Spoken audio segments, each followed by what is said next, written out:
Habari za wakati huu mtazamaji wa Tumaini Television, bila shaka hujambo na karibu sana katika kipindi cha Maisha Clinic. Ni mara nyingine tena tumekutana. Ni sahihi kweli kusema hivyo, mara nyingine tena. Kiukweli niseme tu ya kwamba nimekumisi mtazamaji ukawa ambaye ulikuwa kufuatilia kipindi hiki cha Maisha Clinic. Ni muda mrefu sijaonekana hapa. Mwenzangu Innocent John alikuwa akiliendesha gurudumu hili vizuri kabisa, na hatimaye leo Waswahili wanakuambia mpira umerudi kwa kipa. Ndio hivyo, ni sawa na kusema hivyo.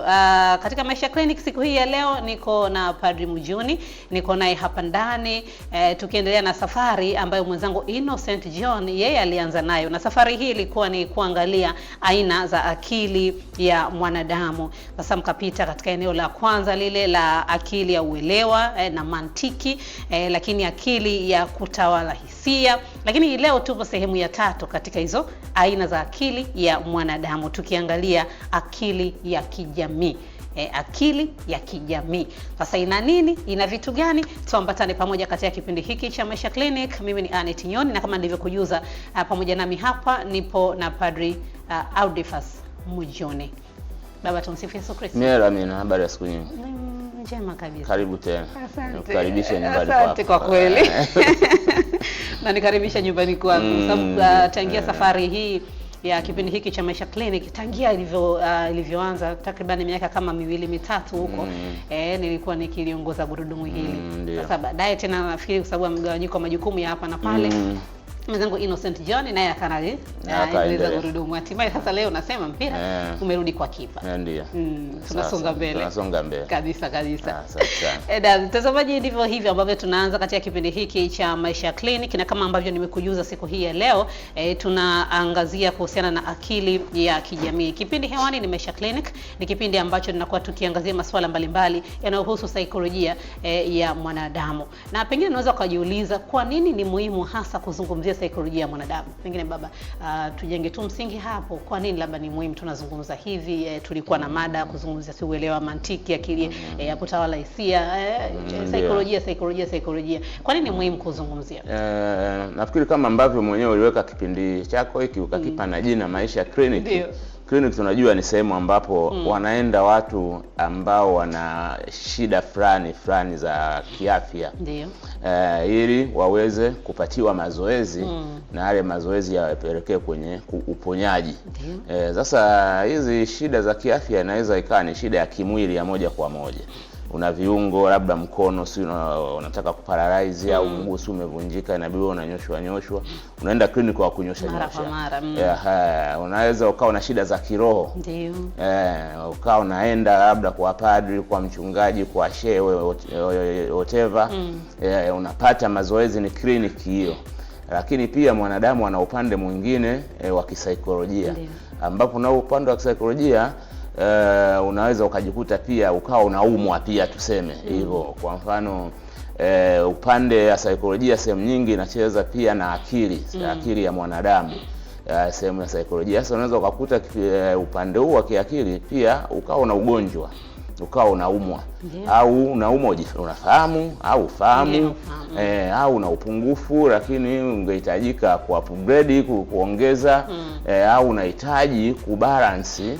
Una aina fulani ya akili lakini aina nyingine ya akili iko ndogo sana, lakini wewe haujui, na kwa sababu haujui unaweza ukafika mahali ukasema kwamba watu wananiroga, watu tunakimbilia huko, sijui natafuta kazi nafukuzwa, sijui nini, kumbe kwenye kazi nakumbana na majirani. Kumbe ni tatizo ya kushindwa kubalance hizi aina za akili. Sasa ndio maana tunakuja kuziongelea hizi ili kwamba mtazamaji wetu aweze kuangalia na kuelewa na kuweza kujipima, kuona yuko imara katika aina ipi ya akili, yuko dhaifu katika aina hiki ya akili, afanyeje ili aweze kuwa na balance. Sababu lengo ukitaka mwanadamu akae vizuri ni tunasema hekima inalalia katikati. Ukiweza kubalance ya mambo basi utaweza kwenda vizuri. Lakini pia tunaongelea kitu kuwahimiza hata wazazi kama nyie kwamba mnapowalea watoto wenu msiangalie tu kwenye eneo moja la akili katika malezi ya watoto. Angalia kwamba mtoto ambaye anakuja kukua kama mwanadamu ana sehemu nyingi sana, aspects zinazomfanya awe mtu kamili, akamilike. Sasa mara nyingi sisi watu tunaangaliaga ile aina ya kwanza akili tulioanzaga nayo, IQ. Hata duniani kote wako wanasifia hiyo na ndio hiyo wanayopima tu, IQ kubwa sijui nini, lakini EQ, emotional quotient, ya kutawala hisia anayo kubwa kiasi gani. Hii tunaenda kuiongelea leo, akili ya kijamii, uwezo wa kuishi na watu. Hii akili anayo kiasi gani? Akili ya kimaadili anayo kiasi gani? Akili ya kukabiliana na magumu anayo kiasi gani? Licha ya kwamba tunasema kwamba ana IQ kubwa. Sababu kuwa na IQ hakuhusiani na akili ya kukabiliana na magumu. Hii ni issue nyingine tofauti. Kuwa na IQ kubwa hakuna moja kwa moja kukahusiana na akili ya kijamii, uwezo wa kuishi na watu. Hii ni tofauti. Kwa kumbe ndio maana tunaongelea hizi aina za akili, kwamba katika malezi yetu basi tuhakikishe watoto wetu tunawalea katika kuzingatia hizi aina zote za akili zije pamoja. Ni wazi aweze akawa nazo zote kwa kiwango kimoja, lakini basi jaribu kuzibalance. Lakini pia na sisi wenyewe ambao tushakuwa watu wazima kuweza kujilinganisha na kujitambua kwamba mimi kwa kweli na niko imara katika aina hii ya akili, lakini niko dhaifu pia katika hii hali. Ukishajitambua hivi utaweza kujikontrol, utaweza kujitawala, na unaweza ukaongeza kule ambako uko dhaifu. Naam, huo ndio muhimu. Pengine kama ulikuwa unajiuliza kwa nini muhimu hasa kuangalia aina hizo za akili, lakini pengine kwa nini muhimu hasa Tumaini Media tumekuwa tukiangazia katika masuala haya ya saikolojia ya mwanadamu. Sasa moja kwa moja baba, tukianza na heading ya siku hii ya leo, hii ya akili ya kijamii, pengine tuanze kuangalia sasa maana yake. Tunapozungumzia akili ya kijamii, hasa maana yake tunajaribu kusema nini? Asante sana. Kifupi kabisa tunajaribu kusema uwezo wa mwanadamu kuishi na watu. Yaani uwezo akawa mimi binafsi kuishi na wengine. Ndio hicho tunachokiongelea hapa. Una akili kiasi gani cha kuweza kukaa na wenzako mkakaa vizuri bila kuingia kwenye vurugu, kwenye kutokuelewana au ukashindwa kabisa kukaa. Kwa kumbe tunaongelea hapa ni namna ambavyo mwanadamu ana uwezo wa kuelewa mienendo ya kijamii. Kwa mfano unatoka hapa, kuna kitu wazungu wapendaga kusema sio, nimeenda huko nimekutana na cultural shock. Umetoka hapa umeenda tuseme labda Ruvuma huko, sasa hizo si ndo kwenu. Pengine huko naweza nisipate shock. Kama tutaje tu nimeenda Kagera huko. Ukaenda kama Bukoba huko. Sawa. Kule unaenda unakutana mienendo yao ya kijamii ni tofauti kabisa na ulioizoea. Sasa una uwezo gani wa wewe kuielewa ile mienendo yao na wewe ukajihusishanisha nayo na wewe ukawa ni sehemu ya ile mienendo bila wewe kutaka kukimbia au bila wewe kuanza kuwalazimisha wao ndo wafanane na wewe. Lakini wewe una uwezo gani wa kujaa kwenye ile jamii na maisha yakaenda? Sio kila mtu ana uwezo. Ndio maana utakuta mwingine kapangiwa kazi sijui Sumbawanga, kakimbia karudi Dar es Salaam. Akiwezo anatishia uchawi. Kumbe hakuna lolote, ni akili ndogo ya kijamii, uwezo mdogo wa kuishi na watu. Kwa kumbe wewe tunaelewa namna ya kuelewa mawasiliano ya kijamii. Unawezaje ukatengeneza mawasiliano katika jamii ya watu unaoishi nao? Uwezo huo hii ni akili kabisa, na nisisitize ni tofauti na ile ya mantiki na ni tofauti na ile tuliyoiongelea kipindi cha pili ya hisia.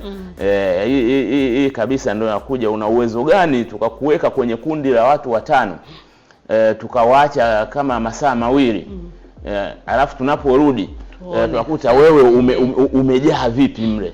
Na hiyo ukitaka kuiona tofauti, ukija tu watu ukiwaacha katika mfumo huo, ukija utakuta kuna mmoja au wawili tayari yasha connect na kila mmoja. Alafu kuna mwingine amekaa yani kama kashakuwa kakisiwa hivi, kashajitenga na tayari nao washamuona sogereki, siwezi nikamsogelea, na wenyewe washakaa kule. Kwa hiyo moja kwa moja wanawake huyo akili ya kijamii tunaweza kwa napenda kusema hana akili hiyo. Kama ambavyo tunasemaga mtu kafeli hesabu tunasema hauna akili. Maana yake na ukimkuta ashakaa vile mwambie hauna akili. Sasa tukusaidieje? Kwa kumbe ndio tunayoongelea ushirikiano, akili ya kuweza kushirikiana na wengine. Teamwork tunaziita nafikiri makazini kwa mfano. Uwezo wa teamwork nafikiri uko nenyewe ambao mko kwenye taasisi hizi mnaweza mkafahamiana tu vizuri. Tunakupanga mnaenda sio kwenye kazi wa official ni Bariadi, utaenda 1 2 3 kimoyo moyo unatamani asinge kuwepo huyu kwa sababu sio najeje ndio hiyo ndio saikolojia yenyewe ndio wakati panga na huyu tena. Hata wakati mwingine unaweza kukuta kwa mfuata hata mkuu yule ambaye anahusika kuzunguka au aende yeye. Mimi nilikuwa nafikiri yani kwa nini pale, kwa nini usingemtoa fulani kwa mweka fulani? Maana yake tayari akakuuliza kwa nini yule huaga bwana huaga hivi na hivi na hivi, utaanza kutaja pengine mapungufu yake, pengine sehemu ambayo unaona hajai ambao sasa ndio kwenye uwezo wa kuishi na watu. Hiyo unakuta kwake hiyo akili inakuwa ngumu. Na mara nyingi pia katika hii uwezo wa kuishi na watu hapa pia tunaongelea kwenye masuala ya uongozi pia wa jamii. Uongozi wa jamii, sababu ili uweze kuwa kiongozi wa jamii lazima uwe na akili kubwa ya kijamii, uwezo wa kuishi na watu vizuri. Maana yake unaweza ukashirikiana nao, ukawasiliana nao, ukajua mienendo yao inavyoenda, tabia zao na namna unavyoweza ukazifanya wewe uumii na wao waumii, nyote mkawa pamoja. Ndio hiyo akili ya kijamii tunayoongelea. Tena na hapo kwenye uongozi hapo. Hapo nafikiri kwa wewe ambaye pengine unaongoza taasisi fulani ama kundi cha watu fulani, huu ni wakati wako mzuri kabisa wa kufuatilia mada hii ya akili ya kijamii ili uweze kuwatendea pengine yote sawa, ama hata kama kuna ule usawa lakini isiharibu pengine isiharibu taasisi ama ule umoja wenu. Huwa tunasema kwamba virtue rise at the middle, kwamba hekima au busara inapatikana katikati. Kwa hiyo kama ukiweza kubalance unavyosema, ukacheza kwenye asilimia kati ya 45 mpaka 55, hata usipoenda sana ukaenda 70 uko wapi, lakini ukachezea hapo kiasi kwamba hakuna anayeumia sana, hakuna anayependelewa sana, walau nyote mko katika range fulani. Watu wa statistics wanasema mko kwenye sehemu fulani hapo mnakaribiana. Sasa tuiangalie hii akili na focus yake ama umuhimu wake. Focus yake. Hii akili kama nilivyosema mwanzoni, focus yake, umuhimu wake inaelekea kwenye kuhakikisha kuna kuwepo na mawasiliano mazuri katika jamii au kati ya mtu na jamii inayomzunguka. Mawasiliano mazuri. Na siku zote tunasema kwamba maisha yote ya mwanadamu yamezunguka kwenye mawasiliano. Yawe ni ya kuongea, kwa kuangalia, kwa kugusa, hata ile kukaa. Tujue kuwasiliana ni kupana sana. Sasa ili uweze kukaa vizuri na jamii yako, lazima uwe una uwezo wa kuwasiliana nayo. Sasa ile akili ya kuweza kuwasiliana nayo kwa usahihi, sasa ndo hii sasa tunayoongea, ndio focus yenyewe. Inataka ikuelekeze huko hii akili kwamba saizi umetoka hapa umeenda Dodoma. Pale Dodoma unapofika una uwezo wa kutengeneza mawasiliano vizuri na wale wenyeji wako. Ili uweze kufanikisha au kilichokupeleka, au kama umehamia pale, hizo watu wako wanahamia Dodoma wengi, umehamia pale ili uweze kuingia kwenye ile jamii. Kama ni jumuiya, sisi kwa mfano kama Katoliki tunaita jumuiya, au kuna ile nini za mtaa zile hata upande wa serikali, ili uweze kuingia vizuri katika mtaa huo. Lazima utengeneze mawasiliano vizuri. Kama hauwasiliani hakuna namna ambavyo utaweza kufiti pale. Sasa ukitengeneza uwezo wa kuwasiliana na majirani zako na nini, ndio sasa tunaongelea akili ya kijamii. Focus ya hii kitu sasa, uwe na uwezo wa kutengeneza mawasiliano mazuri na mazingira yako. Lakini pili, uwe na uwezo pia hii na kuelekeza, uwe na uwezo wa kujenga sasa mahusiano yenye afya na mazingira yako. Unaposema mazingira inamaanisha watu na mambo mengine yote, tamaduni zilizopo pale na nini, uweze kujenga mahusiano mazuri. Ukiwasiliana utajua tamaduni zao, utajua mahitaji yao, utajua nini hawapendi na kadhalika. Sasa kutokea hapo utaweza sasa kuwa na mahusiano mazuri na hawa watu wanao kuzunguka. Na hiki hapa unaweza ukaona mara nyingi tunaingia hata kwenye migogoro, maugomvi na nini, kwa sababu au tumeshindwa kuwasiliana, au tumewasiliana tujaelewana, tunatengeneza mahusiano yasiyo na afya. Maana na hiyo ndio nayosema, ukishaona umefikia hapo kwamba ujue uwezo mdogo wa uwezo wa kuishi na watu, kwa sababu hiki ndio tunachokiongelea.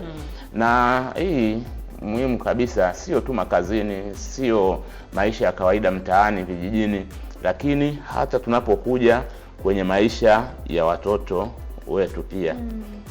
Kwenye maisha ya watoto wetu nitakuwa nawasisitizia katika hivi vipindi kwamba hakikisha unampeleka mtoto kwenye shule ambayo inamjenga katika hizi aina zote za akili.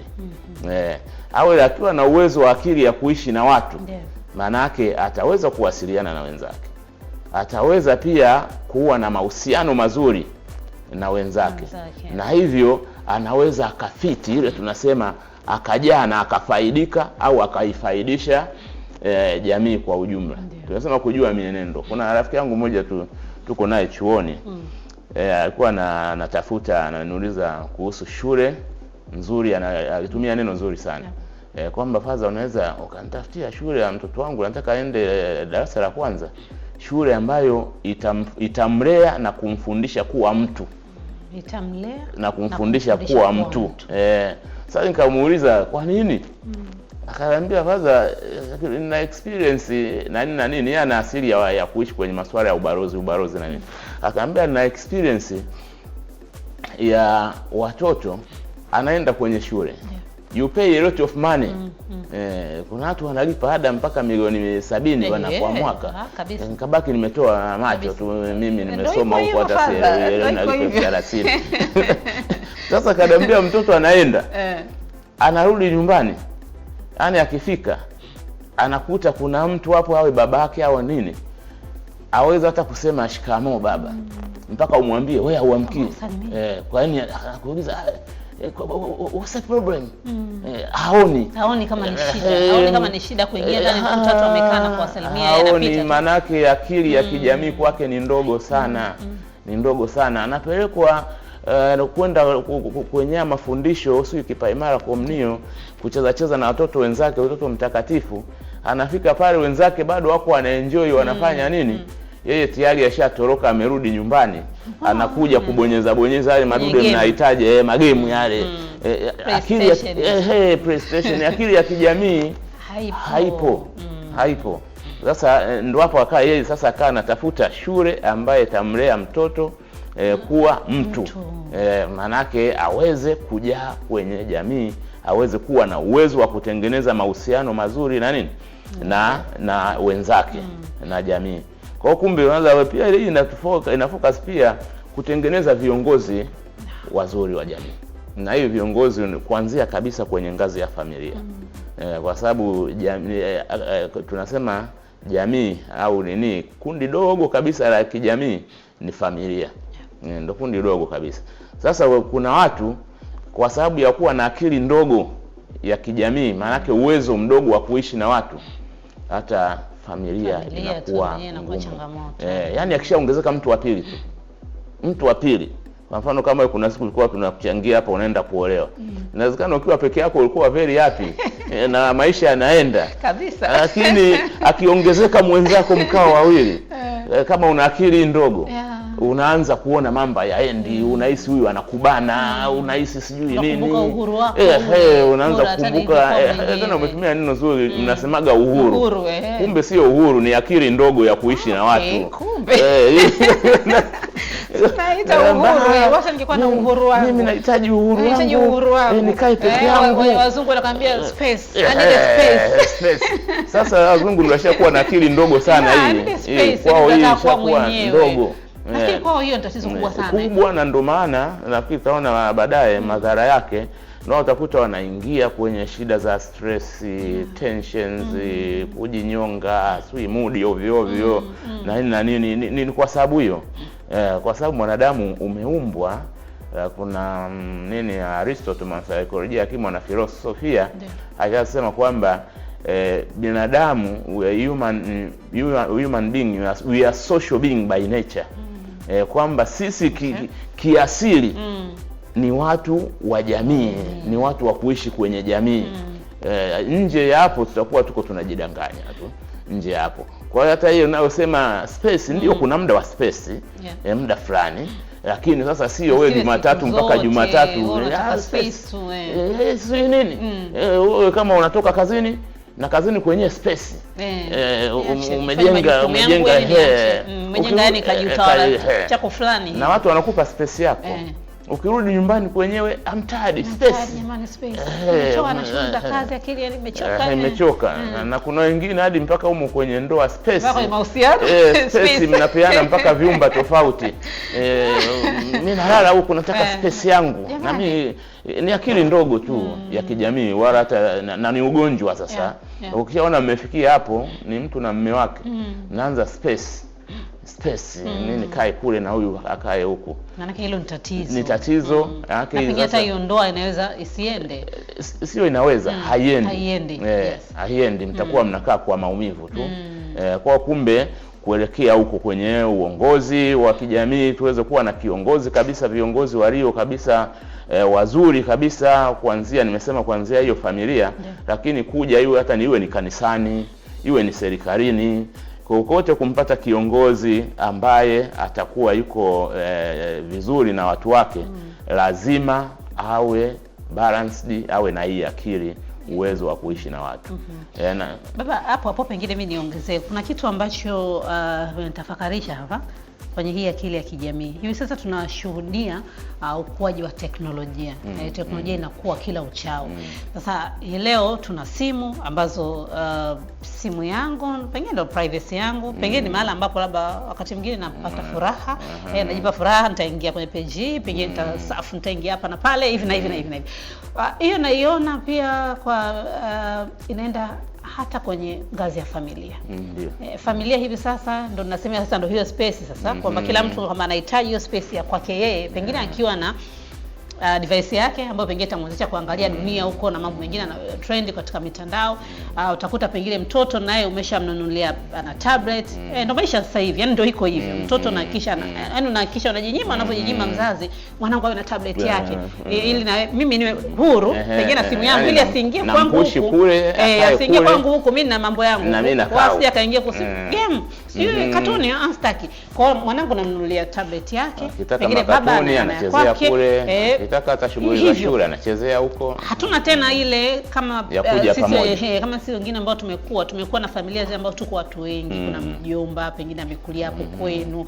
Kuna hivi mmekani familia mko wengi. Pengine hata wakati ya kula mnakula pamoja, mnapigana hadithi, yani mna interact pale kama familia. Lakini hii sasa naona kwa namna ambavyo pia teknolojia hii inavyokua, na hiyo ni changamoto kubwa sana katika hii akili ya kijamii, hasa katika kumjenga huyu mtoto ambaye anakuwa Afrika. Kesho tunataka tumuone akiwa mtu ambaye awe mtu kama alivyosema yule jamaa. Hii ni kweli. Na hiyo si tu kwamba umeiona wewe, hata Baba Mtakatifu Yohane Paulo wa Pili miaka karibia 30 iliyopita alishaona hii shida ya teknolojia inavyokuwa hasa ya mawasiliano, kwamba inakuja kuondoa uwezo wa watu kuishi na watu wenzao. Yeye hizo historia, mfano simu hizo tablets na nini, yeye aliziita antisocial assets. Antisocial assets. Na akaenda mbali akasema kwamba hii inakufanya saa nyingine unakuwa mbali na wale ambao uko karibu nao kimwili. Yani Tuko karibu mimi na wewe hapo. Pengine baba uko busy hapo na space ya kwako na mimi niko busy hapa na space ya kwangu. Though tuko karibu, lakini kumbe tuko mbali. Tuko mbali. Ila akasema labda basi faida yake inaweza ikawa kwamba inaweza ikakufanya ukawa karibu na wale ambao uko mbali nao kimwili. Hiyo ikakufanya kama unavyoona saa hizi networking hizi magrupu na nini hapo inaweki vizuri. Sawa. Lakini inapokuja sasa hii ya kukufanya kuwa mbali na wale ambao uko karibu nao kimwili, hapa sasa ndio hiyo shida inapokuja. Ambapo utajikuta badala ya kuitumia hizo assets hizi simu, tablets, whatever kwa ajili ya kukuunganisha na watu, kutengeneza network mtandao na watu, wewe unaitumia kwa ajili ya kukutenganisha na watu. Manake hapa na hii pia kuna hata Papa Francis marehemu wa mweke pema, na yeye aliandika nini ambao umetoka waraka wake umetoka mwishoni hapa mwaka jana. Kwa Kilatini wanaita Antiqua et Nova, kwamba hekima ya mambo ya zamani antiquity antiqua, lakini ikichanganyika na hekima ya sasa new nova upya. Na yeye amekuja kusisitiza kwa jambo hilo hilo kwamba hii teknolojia isimreplace mwanadamu. Na hata Baba Mtakatifu Leo naye kwa wakati wa hivi karibuni ya kimasuala ya kiliundi amezungumza pia hicho hii ambao ameutoa juzi tu hapa. Na yeye amesisitiza, ukisoma conclusion yake huwa na Paleo pia, na yeye conclusion yake ni kwamba teknolojia ya mawasiliano hii na teknolojia nyingine zozote haziwezi zikamreplace mwanadamu, zisimuondoe. Yani tusipeleke ile kwamba inaenda kumuondoa umuhimu wa mwanadamu. Maana yake kiwalisia nini wanachokisisitiza ni kwamba hii teknolojia ya mawasiliano isiende ikatufanya tukawa na uwezo mdogo wa kuishi na wenzetu, wa kushirikiana na wenzetu, wa kuhusiana na wenzetu, wa kusaidiana na wenzetu. Mwisho wa siku ukajikuta umekaa peke yako. Kwa kumbe swala la msingi sio kwamba tunapinga hiyo kitu, na tunaitaka iwepo. Teknolojia ikue, lakini ikue katika hali ya kumsaidia mwanadamu kukuza uwezo wake wa kuishi na binadamu, sio kumuondolea. Mtazamaji, tunaweka nukta hapo. Mara hii tunakwenda kupata mapumziko mafupi. Punde nitarejea. Kama ndio kwanza ulikuwa unajiunga nasi, unatazama Tumaini Television na kipindi hewani ni Maisha Clinic. Mimi ni Anet Nyoni, niko pamoja na Padri Audefas Mujuni, tukiangazia kuhusiana na aina akili ya mwanadamu, lakini leo hasa tukijikita katika akili ya kijamii. Tarejea punde tu mara baada ya mapumziko mafupi.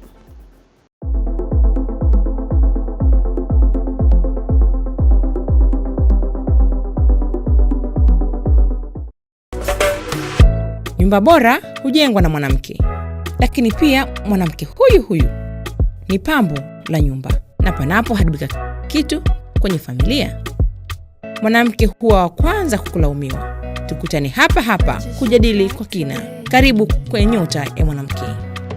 Nyota ya Mwanamke, Jumapili saa 8:30 mchana na marudio Jumanne saa 3 kamili usiku, hapa Tumaini Television. Mtazamaji, upendo, yani nikikwambia katika kwaya hii kuna pea wewe. Na wao walikuwa wanawafundisha watu katika misingi hiyo. Sasa wale waliopata misingi kutoka kwenye huo mfereji hawasepetuki. Jamani, wanapendeza Mtazamaji, kwa Yesu ni raha kuimba raha Uliniona toka mbali. Wake Mungu, tazama mimi kanijalia karama ya kuimba.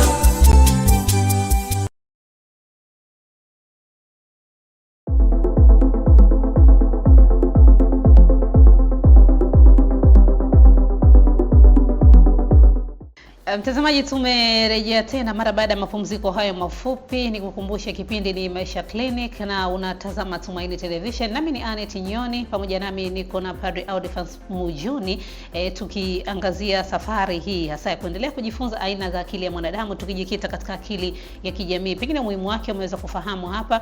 Baba Padri amezungumzia vizuri kabisa umuhimu wa akili hii ya kijamii, namna ambavyo inatusaidia kuinteract na jamii ambayo inatuzunguka, kuanzia kwenye serikali ndogo kabisa kule kwenye familia, hiyo ndio serikali ndogo, kukua huku, na namna ambavyo pengine ukipelekwa katika mazingira mengine utayachukuliaje mazingira, utakopa vipi pengine na hiyo jamii, pengine na utofauti wa kwao wao na wewe, afu balance sasa mkubaliane, tuende pamoja.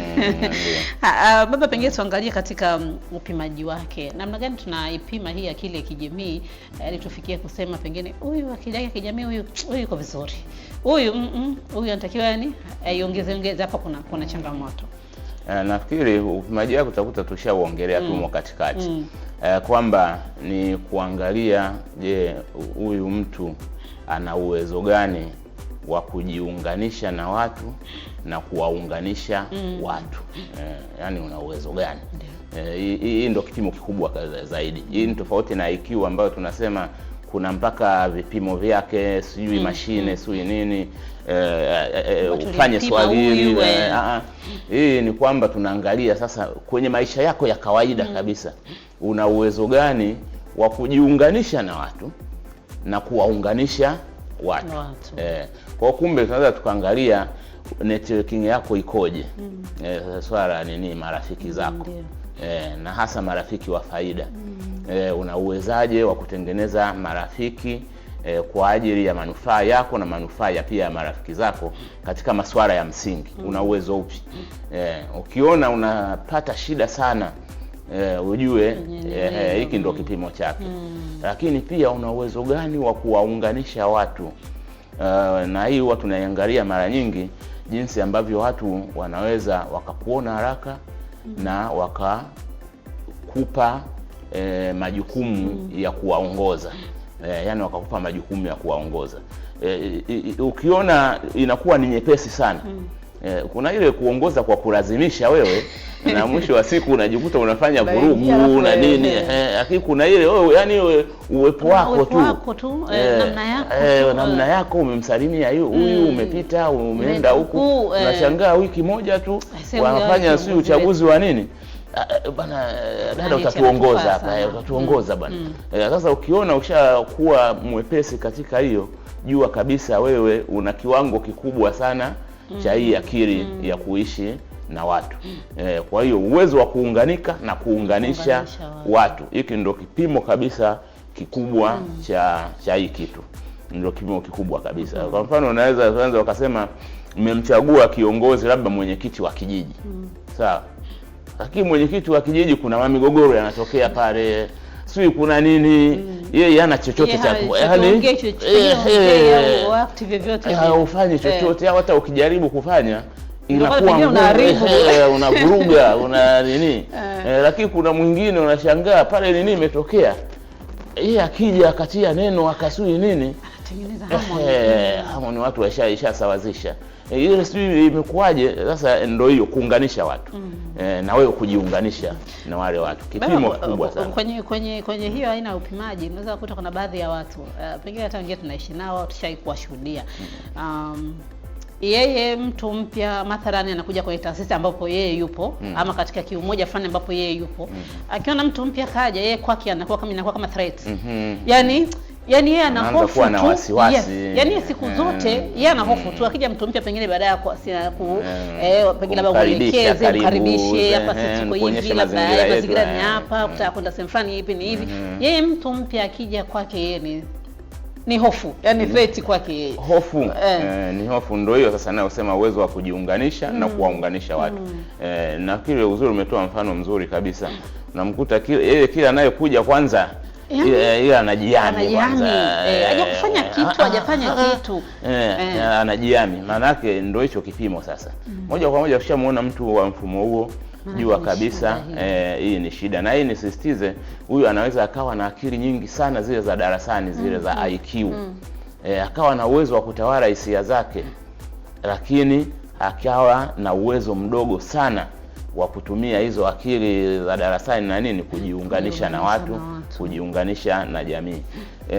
Kuna siku tulikuwa tunatolea mfano hapa, kuna watu baadhi ya career za watu nisizitaje, lakini unaweza ukakuta amefanikiwa sana kule kwenye ile career, lakini nje hapo nyumbani kwake hakuna anayeenda.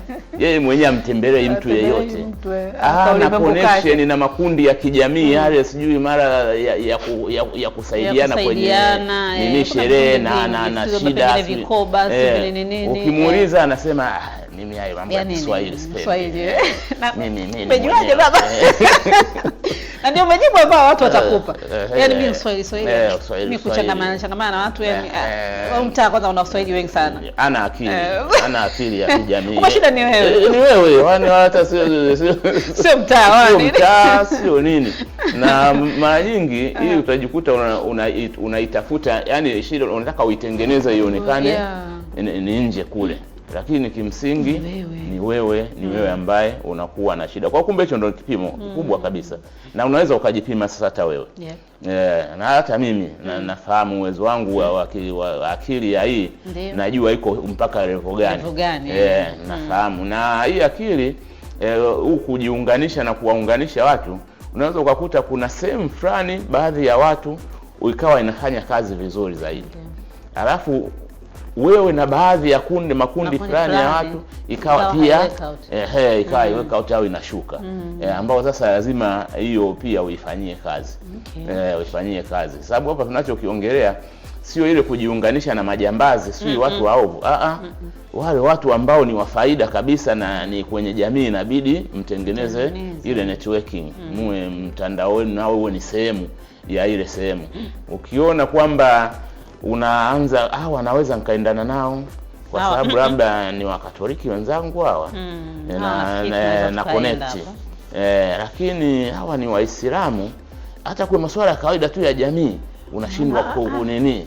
Ujue pia na hapa tena bado una uwezo mdogo katika hili swala la akili ya kijamii. Maana tunaongelea uwezo wa kuishi na watu. Ujue hii ni shida. Na kwa kweli tuisisitize kwamba hata sisi kama Wakristo kama nani tunashauriwa kabisa kuendeleza akili hii, uwezo huu, ili tuweze kuishi na makundi mbalimbali yenye mitazamo tofauti na sisi. Sababu jamii ndio iko hivyo. Jamii ndio iko hivyo. Na kama ukiona Tanzania saizi karibia kwa ujumla wetu tunaenda wote kuwa kama hatuna akili katika hili eneo. Kwa ujumla wetu wote ni kama hatuna akili tu. Saizi unaona mwenzangu akiwa labda ni wa imani tofauti, tunaanza kuleta nini, tunashindwa ile kujiunganisha. Mwenzangu ana mrengo tofauti wa siasa, tena saizi huko ndio tumekuwa waovyo kabisa kwa masuala ya siasa, kwa sababu tu tunatofautiana tu ile siasa, inakosa ile uwezo wa kuweza kujiunganisha naye, lakini katika kutofautiana kwetu kwenye mitazamo ya kisiasa tunashindwa. Manake ni kwamba kama taifa kiuhalisia saizi hatuna akili. Niseme yani katika hii taifa tuko hivyo, ni uhalisia tuko hivyo. Naona tunavyohangaika kabisa saizi, hasa kwenye siasa tunavyohangaika. Yani unatengeneza uadui, lakini ukiangalia uadui ni sababu ni nini? Tuko tunabishana tu. Tunalenga nini? Tunajenga nini? Kwa sababu wote tunajenga nyumba moja basi. Yani ni kugombeana fito, gombei na kutofautiana wakati mwingine mitazamo sio dhambi. Sio dhambi. Wewe una kile unachokiamini, kadhalika na mimi na kile ambacho ninakiamini. Lakini katika tofauti yetu sasa tujenge, tutoe katika utu wetu binadamu wetu. Ukiona kuna jamii yani kwamba nyote mnafikiria hivi jambo moja, ujue jamii pia ishaenda kupoteza hii akili pia ya kuishi. Kwa sababu haiwezekani mwanadamu kama mwanadamu tukafikiria wote katika jambo fulani, wote tukafikiria kwa namna moja tu. Haiwezekani. Tutakuwa na namna tofauti za kufikiria. Swala ndio hizo sasa, tunaziunganishaje zile namna zetu za kufikiria? Ndio hiyo sasa hii akili hii. Sasa ukiona hapo tunashindwa kuunganisha hizo, unakutana kuna watu hata kwenye mpira tu huyu shabiki wa Simba sio shabiki wa Yanga, hadi wanapigana kabisa, wanapigana kabisa, anavimba kwa sababu tu nimekwambia labda nyie timu yenu haiko vizuri, kila siku tunawafunga, huu msimu wangapi hamjapata kombe hapo, yani mtu anagombana. Kwa kumbe nafikiri katika kupima tunaweza kuipima kutokea huko. Angalia unavyoweza kujiunganisha na watu, unavyoweza kuwaunganisha watu. Kama ukifeli hapo manake hiyo ni changamoto, na unatakiwa sasa kuongeza au kukuza, ambapo tutakuja kuangalia huko mbele pengine namna gani tunaweza kukuza hii akili ya kijamii. Nafikiri hii dalili ya mtu ambaye hayuko vizuri, kunafikiri kwa dini ambayo tulikuwa tumezungumza nyuma, kuna sehemu, kuna namna ambavyo tumeigusia. Unajua hizi zina ubarafu tunasema. Kwa mfano kama hapo tumeigusia, tena wewe ulitoa mfano fulani wa mtu kupenda upweke sana. Yani dalili moja ya kubwa kabisa. Ukiona mtu anapenda sana upweke, ile yani peke yake, hii inarudia kwamba kuna ile hali ya kujipa muda wa kutafakari. Hii haina shida. Lakini kuna sasa ile upweke uliopitiliza. Yani wewe kabisa kila muda, hata tuko kwenye harusi ambao tunategemea tunasalimiana, tuna nini, wewe umekaa zako kwenye kona. Hata mtu akija kukusalimia akikuongelesha kidogo ili asiendelee kuwepo, unajifanya unaongea, unajipigia simu ili aondoke tu upweke. Kuna watu hata ukienda kumtembelea anaweza akajifanya hayupo kama hujamuona. Sio kwamba anakuchukia sio nini, lakini yani anapenda awe mwenyewe tu. Sasa hii ni dalili moja kubwa sana. Na nyingine, lakini baba, hiyo sinaweza wakati mwingine ikawa tu pengine kwa kipindi fulani, labda kuna hali fulani tu niko nayo labda ambayo inanifanya kwa wakati huu yani mimi nataka kuwa mwenyewe kidogo, yani kwa muda fulani. Hiyo ndo maana nasema kuna kule kujitenga kwa kutafakari. Unajipa muda. Kwa mfano hata sisi kama mapadri, matawa ngana na wale, hiyo hatuiti upweke. Ile ni tafakari, meditation. Unajipa muda, tunasema kama unajiangalia kwenye kioo. Hivi saizi kwenye kuzeeka nishafikia wapi? Na watu mna kaida kujiangalia kwenye kioo, ndio ukajishangaa baada ya mwaka. Kwa hii haina shida. Sawa. Shida tunayoiongelea ndio hiyo ya kukwepa watu, yani upweke unaosababishwa na kuwakwepa watu. Unakwepa mikutano, unakwepa, yani wewe kishatokea tu jambo la pamoja kwako yani linakusumbua sana. Ungependa usiwepo. Na watu wakija unapenda waondoke muda inavyowezekana. Hiyo tamani hata uwe invisible. Usionekane. Na hii kwa sababu hiyo inakuja dalili nyingine, utashindwa kufanya kazi kwenye timu. Ndio ile ulitolea mfano ile kwamba anapangwa mtu kwenye ile nini, kwenye kazi fulani, jamani mtaenda Kahama, mtaenda hapo kwenye kazi fulani. Ukishaona haufiti kwenye timu zile unazopangwa, leo tumekupanga sijui kwenda sijui wapi, watu wanakuja na kulalamikia wewe. Yaani kundi lote wanakulalamikia wewe tu mtu mmoja. Kesho kaenda na watu wengine sijui wapi, ukarudi tena vile. Yaani hapo acha kufanya kiburi, sio ananionea sijui nini. Rudi sasa, anza kuangalia, jitafakari, uone hapa kwa nini mimi nashindwa kuconnect na wenzangu hapa. Kwa nini inakuwa mimi tu? Ni mimi tu. Kila sehemu ni mimi, kwamba kweli kila mtu ananionea mimi. Hanipendi. Kwa hiyo hii ni dalili moja kubwa sana ambayo inabidi tusipuuze. Na hii hata mtaani tunakoishi au vijijini, unaweza kumkuta kuna mtu fulani, yani yeye mtaa mzima au kijiji kizima watu wanamfahamu kabisa. Lile jamaa lile. Na hata jamaa anaweza akapita hapo kundi kubwa, akapita salimii mtu. Yaani unafikiria pale anakuaga ana furaha au anajiamini? Ule muda anapita kwenye ile kundi asalimii. Pale anaogopa baraa kwa sababu sio ndio kwamba ule umwamba wake ambao tunadhani yako nao na yeye mwenyewe anakuwa nao. Pale hakuna umwamba. Hiyo ni kwamba hana uwezo wa kuanza kuinteract na watu, kuwasiliana na watu. Tulisema pale mwanzo, hana uwezo wa kuweza kuwasiliana.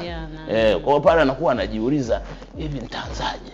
Nitaanzaje? Yani hata ile kusema habari za saizi unisalimie leo. Ana ile wanaita conflict within. Ana mgogoro wa ndani yake. Sasa pale kwenye kujiuliza na nini unakuta ishapita. Ashaenda. Uwezo mdogo wa hii kitu. Kwa ukiona hiyo nini lakini pia tunasema kuna dalili nyingine ile ya kukosa star katika jamii, ndo kama hiyo sasa. Unakosa star katika jamii, wewe kila mahali uliopo ni mzozo, sui matusi, vurumai. Kuna watu wanajisifiaga bwana mimi sui ngumijiwe sui nini. Kumbe kimsingi pale sio ngumijiwe, sio nini, ni kwamba hana akili. Narudi, hana akili ya kuishi na watu, hana hiyo akili ya kijamii, hana. Kwa hiyo ukishaona tu watu ambao hawana star, matusi, kusema ovyo, kupigana, kusababisha tu umbea watu wagombane wafanye nini, unadharaulika kwa sababu ya matendo yako unayoyafanya, maana yake ujue akili yako ya kuishi na watu ni ndogo, unahitajika kuifanyia kazi. Na hiyo kumbe utajikuta unashindwa kuwasiliana vizuri na watu. Haya mtazamaji, hizo ni dalili ambazo tumezipitia hapa. Baba ametupitisha hapo tuweze kuona hizo dalili. Kuziona hizo maana yake ni kwamba huyo mtu moja kwa moja tunasema kwamba katika eneo la akili ya kijamii huko hayuko vizuri. Tuangalie katika upande wa madhara, kwa sababu hii madhara maana yake ni kwamba ni kile kitu ambacho kinatokana na maana kama hauko vizuri huko, na pengine nafikiri matokeo asi tuseme, matokeo asi kama pia hauko vizuri huko, pengine nini huwa kinatokea katika jamii. Ni wazi, kwa mfano utakuta madhara mengi tushataja sana hapo. Kwa mfano kama kukosa marafiki. Mtu wa namna hii atakosa marafiki, hasa marafiki wa faida. Kwa mfano kama hauna star kwenye maisha yako, kwenye jamii, kwenye nini, ni wazi wale marafiki wa faida ambao ni watu wa star na nini, hawa hawezi kupenda kuwa karibu na wewe. Hawatupenda kuwa karibu na wewe. Vinginevyo kama wanataka wasaidie ukawapigie mtu fulani hivi au ukawasutie faida yako wewe inakuwa hapo. Tungoja tumfuate fikira kwa hivyo baba. Hapo hivyo mitaani kama mtu karibu huko sehemu au una ugomvi sehemu fulani, ngoja nitarudi mtaani kwetu pale kuna jamaa fulani hivi ngumi jiwe anaitwa. Nitaenda kumfuata yule. Nikamfuate. Niliona ni wiki iliyopita wapi kule Sarasara, Dar es Salaam, hapa Sarasara kwa kuna mtu kumbe yupo sio ni bouncer. Yeye anafuatwa anaenda kutoa watu kwenye nyumba. Siku hilo akamtwanga kidogo amu. Sasa unaona kama huyo, maana huyo kimsingi hata wale waliomkodisha sio marafiki zake. Wao anakukodisha tu kafanye uhalifu tu. Ukimaliza sitaki nifahamike kwamba mimi nafahamiana na wewe. Kwa hiyo mara nyingi watu wa namna hii kabisa wanakosa marafiki wa maana. Yaani mtu atakuwa na wewe kwa muda fulani kwa sababu utamfaa kwa hiyo kipindi, lakini baada hapa asingependa hata ifahamike kwamba wewe na yeye mnajua. Tena kabisa mtu anavyokupa pengine hata hiyo deal anamwambia usinitaje kivyo vyote vile. Hata kitokea umekamatwa, yani mimi na wewe hatujuani. Hatujuani kabisa. Hata mnakutana ushamfanyia na kazi yake na nini, mnakutana eneo la wazi na nini, kama vile ya kufahamu hivi, mnapishana tu. Na wewe kwa sababu una hii akili ndogo haujali pia, kwa sababu na wewe haupendi ile kutengeneza ile networking tushasema. Kwa hiyo kuna hayo madhara kabisa ya kukosa marafiki. Kwa hiyo kumbe pia kama dalili unaweza ukajiangalia kama unaona una shida pia sana ya kutengeneza marafiki wa maana, ujue kwamba pia una uwezo mdogo. Na hii tuiweke mpaka hata kwa watoto wetu kabisa. Ukiona mtoto wako yani ule mzunguko wa marafiki zake ule unazidi kuwa mdogo, usianze kumsifia eti katoto kangu kazungu haka. Apendaje yani makundi wala. Makundi sio nini kazungu. Kuna umri ambao lazima mtoto awe na marafiki. Tena wewe ndio unaanza kumwambia tena hata pengine select. Nakumbuka usemi hivi kwa kuwa hivi secondary Kiko na mimi niko na marafiki wengi. Inafikia hata maana ambapo muda wa kurudi nyumbani kuna wengine twende kwenu Aneti. Ile. Kwa hiyo naenda nyumbani baba na kundi la watu. Unajua kundi. Hata kiasi ambacho ina kwa nyumbani kifamilia, mzazi anakuwa anaona yani mzazi mlezi anaona kitu gani? Kwa anajazia watu nyumbani. Anakwambia wewe inawezekana vipi na kwa marafiki wote hao? Tena nilikuwa naulizwa hivi. Kwa anaanza kuambia hebu anza kuchagua bwana. Nakumbuka marehemu Mungu ampumzike kwa amani shemeji yangu Faliala Mbutu. Nimeelewa unajua dadangu nilikuwa nimekaa na dadangu na shemeji yangu. Hao ndio ambao wamenikuza. Sasa marehemu shemeji yangu alikuwa akiniambia kwamba akiona ile kundi la watu sasa. Wewe ni mtu aina gani? Mbona una marafiki wengi hivi? Kwa nini usione marafiki wachache yani uchague tu wachache? Yani mbona wote hao marafiki zangu? Sasa mimi nafanyaje? Mimi ndio hivyo unajikuta na wewe mwenyewe unakuwa mwepesi una connect twendeni nyumbani unachukua hivi. Sasa unaona hata hiyo kusema twende nyumbani. Kuna mwingine hata mumzunguke vipi? Aweza akakwambia twende nyumbani. Sasa unajikuta tu watu mnaanza kusogea mbali. Kwa kumbe ni madhara makubwa sana. Kwa sababu marafiki ndo connection. Na dunia sasa bila kuwa na connection, bila kuwa na mtandao networking, maisha yanaenda kuwa magumu. Ndio hivyo tunavyoishi sasa hizi. Kwa kumbe hii ni madhara makubwa sana ya kukosa nini. Na hii kitu juu tunasema marafiki watu wanaweza kuwa wanaongelea ule urafiki tu wa juu. Lakini ukiangalia saa hizi kuna baadhi ya marafiki unao tena pengine kutokea kwenye urafiki huu wa shule ya msingi sio sekondari, ama mpaka saa hizo wewe ukuta mnasaidiana mambo makubwa ya maisha makubwa kabisa yani mnasaidiana mpaka unashindwa kuelewa kwamba lakini hii ni madhara ukikosa. Lakini kuna pia kushindwa kushirikiana na wengine. Yani utashindwa tu kushirikiana na wengine. Obviously. Kwenye furaha kwenye huzuni. Yani utashindwa kushirikiana na wengine. Na zaidi utakosa hata nafasi za kazi kwa watu wanaotegemea kuajiriwa. Kwa sababu hata interview itakuwa kwako ni issue. Una cheti chako kikubwa hapo. Unaenda maswali ya interview yanakugaragaza tu. Kwa sababu hauna uwezo wa kuwasiliana, hauna uwezo wa kujieleza. Kwa hiyo unaweza kukosa nafasi za kazi, lakini hata promotion maeneo ya kazi. Hizi utaenda kuzikosa. Kwa sababu muda wote utajikuta unashindwa kujenga mahusiano mazuri hata na vile vyombo vya kupromote zile mechanisms zinazopromote watu. Na hapa sisemi kwamba uwe chawa sijui. Atuongelee hiyo. Ila hiyo ukiwa na katika standard nzuri ya uwezo wa kuishi na watu, utajikuta sababu promotion hizi nyingi za makazini mara nyingi sio tu zinategemea elimu. Naam. Kabisa. Zinategemea sana ni namna gani unaunganisha watu. Zinategemea sana namna gani. Ndio hiyo utendaji ndio huko kuunganisha. Huko ndio huo utendaji. Lakini mbaya zaidi ya hii kitu inakuja kwenye magonjwa ya kisaikolojia. Hii inaenda kukusukuma kwa sababu utakuta unakuwa mpweke. Tushasema hapo sui nini. Hii inaenda ukupeleka unaanza kuingia kwa magonjwa ya msongo wa mawazo. Kuna ugonjwa unaita sonono, sijui depression, sonona. Utajikuta utaenda tuko. Na hii inaweza kupeleka mpaka kwenye uenda wazimu kabisa, ile wanaisha schizophrenia katika saikolojia. Ule uchizi kabisa ule wa kuokota mawe kurusha na nini. Watu wanaanza kusema si wamemroga.